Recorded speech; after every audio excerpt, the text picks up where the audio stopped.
Langkah berikutnya setelah kita menentukan tujuan dan berdiskusi, jadi kita udah clear apa tujuan dari websitenya tadi. Yang harus kita lakukan adalah mencari inspirasi. Salah ketik, ini dia, kita harus mencari inspirasi dulu.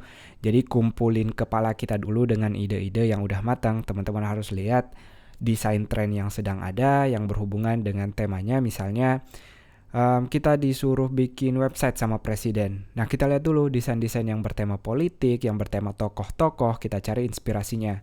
Salah satu websitenya ada webdesigninspiration.com, masih banyak banget yang website-website ini. Inspiration, susah sekali ngobrol sambil ngetik. Nah, ini salah satu websitenya, teman-teman bisa cari inspirasi di sini, bisa ngelihat berdasarkan kategorinya. Jadi teman-teman tahu bahasa-bahasa desain yang biasa orang pakai. Jadi orang udah intuitif, orang-orang tahu dan udah familiar dengan desain yang akan kita gunakan. Nah, selain mengumpulkan inspirasi, teman-teman juga harus melakukan yang namanya dokumentasi.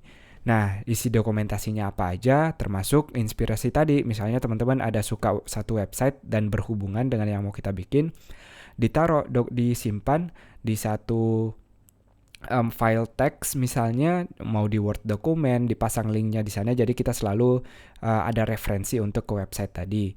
Salah satu tool yang sangat saya sarankan yaitu Trello.com. Di Trello ini teman-teman bisa bikin ide-ide, ngumpulin to-do list. Jadi kayak anggap aja punya kertas tapi bentuknya virtual. Kita bisa organisirnya bagus banget di Trello ini.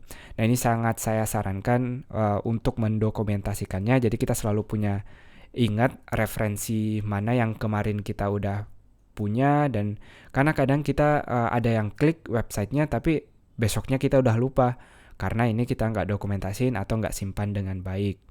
Nah, tentu selain link-link tadi, dokumentasinya juga berhubungan dengan kalau kita baca-baca yang berhubungan dengan yang kita bikin, misalnya tentang e-commerce, teman-teman cari desain e-commerce yang bagus itu seperti apa sih. Jadi bukan hanya tampilan visualnya, tapi orang-orang yang sudah lebih berpengalaman yang dia nulis bagi ilmunya di blog. Nah, seperti ini juga teman-teman harus dokumentasiin dan teman-teman pelajarin dengan baik.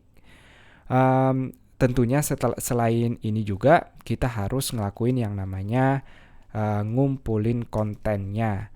Nah, ngumpulin konten ini ada dua cara. Kita nyari sendiri di website, atau kalau teman-teman punya klien, langsung tanya ke kliennya apa aja yang mau dia tampilin.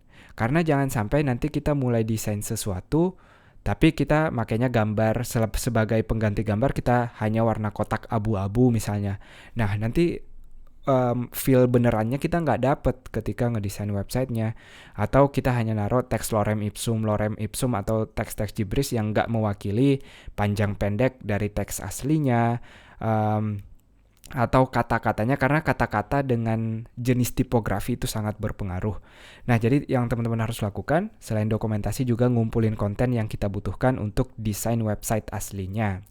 Nah, tentu ini bukan hal yang sedikit, tapi sangat-sangat membantu ketika teman-teman udah mulai desain websitenya nanti.